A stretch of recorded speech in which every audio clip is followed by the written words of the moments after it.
ఈరోజు బుడమేరు కానివ్వండి, ఏలేరు కానివ్వండి, కనీసం బేసిక్ మినిమం రిక్వైర్మెంట్స్ కోసం ఖర్చు పెట్టుకోవాల్సిన నిధులు మీరు కేటాయించకుండా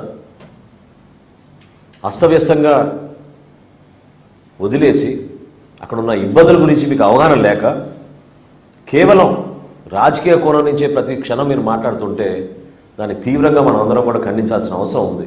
అసలు దేనికోసం మీ ఏడుపులు? ప్రజలు పడుతున్న ఇబ్బందుల గురించి మీరు మాట్లాడండి. 10,000 రూపాయలు కాదు, ఇంకొక 5,000 రూపాయలు ఎక్కువమని మీరు అడగండి. క్రాప్ ఇన్సూరెన్స్ గురించి ఎంత దారుణమైన అబద్ధం ఆడాడు నిన్న, అసలు చాలా ఆశ్చర్యం కలిగించింది నాకు.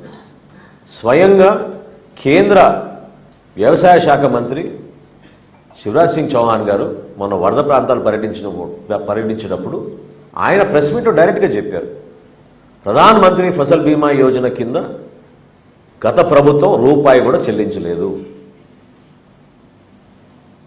2020 ఖరీఫ్ నుంచి ఏ రైతు కోసం మీరు క్రాప్ ఇన్సూరెన్స్ ఇచ్చారో చెప్పమని జగన్మోహన్ రెడ్డి గారిని ఆధారాలతో సహా నేను చూపిస్తాను. మీ 4 సంవత్సరాలు 2020 నుంచి మీ పరిపాలనలో రైతులకు అందించాల్సిన క్రాప్ ఇన్సూరెన్స్ పథకం మీరు ఎక్కడైనా ఇచ్చారా? ఎంతమందికి ఇచ్చారు చెప్పమనండి. రాష్ట్ర ప్రభుత్వం నుంచి రూపాయి చెల్లించలేదని స్వయంగా కేంద్ర మంత్రి మొన్న ప్రకటించారు. ఎందుకు ఈ విధంగా అబద్ధాలు ఆడుతున్నారు? ఎవరిని మభ్యపెట్టాలని అనుకుంటున్నారు మీరు? మీలో నిజాయితీ ఉంటే ఈరోజు మీరు ప్రభుత్వంలో లేరు, ప్రతిపక్షంలో ఉన్నారు, పులివెందుల ఎమ్మెల్యేగా ఉన్నారు, మీరు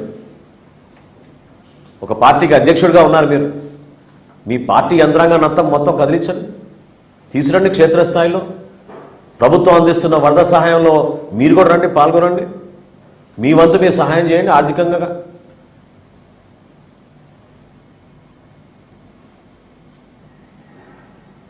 లీడర్ అంటే పవన్ కళ్యాణ్ గారి లాగా స్పందించే మనస్తత్వం ఉండాలి. అంతేగాని కాగితాలు పట్టుకుని ప్రెస్ దగ్గర ఊగిపోతే ఏం మాట్లాడుతున్నారో అర్థం కాని పరిస్థితిలో అదొక షోమెన్షిప్ లాగా మిగిలిపోతుంది. బాధ్యత లేని వ్యక్తులు ఏ విధంగా ప్రవర్తిస్తారో, ఆపదలో కష్టాల్లో ఉన్నప్పుడు ఒక ప్రతిపక్షంలో మీరు ఉన్న ఒక పార్టీగా నిలబడాల్సిన బాధ్యత లేదా మీకు? ఎందుకు మీరు పర్యటించరు? ఎందుకు క్షేత్రస్థాయిలో మీరు వెళ్ళి మన కష్టాల్లో ఉన్న కుటుంబాలు ఎందుకు ఆదుకోరు? గ్రామాన్న ఎంతోమంది ఇబ్బంది పడుతున్నప్పుడు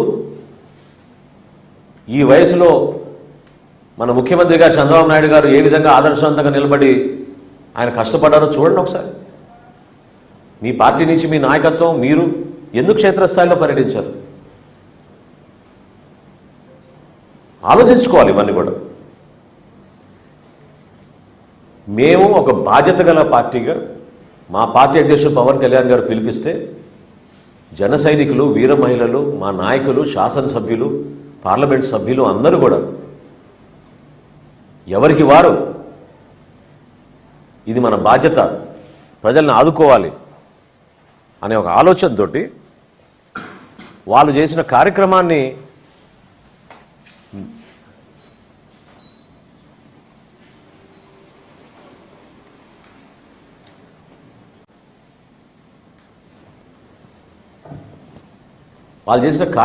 మీరు గుర్తించి ఒప్పుకోవాలి. నందలూరు మండలంలో పులపత్తూరు, మందపల్లి, తోగురుపేట ఈ గ్రామాల్లో అందరికన్నా ముందు అన్నమయ్య ప్రాజెక్టు కూలిపోయినప్పుడు వెళ్ళింది మా జన సైనికులు. అధికార యంత్రాంగం కన్నా ముందు వెళ్ళారు, సహాయక కార్యక్రమాల్లో పాల్గొన్నారు, ఎంతోమంది రక్షించారు. ఈ రోజుకి కూడా ఆ గ్రామాల్లో పర్యటిస్తే 4 సంవత్సరాలు మీ పరిపాలన ఎంత దరిద్రంగా అక్కడ వ్యవహరించిందో మీరే చూసుకోవాలి. ఖచ్చితంగా త్వరలోనే రాష్ట్ర ప్రభుత్వం ప్రతి ఒక్క కుటుంబాన్ని ఆదుకోబోతోంది.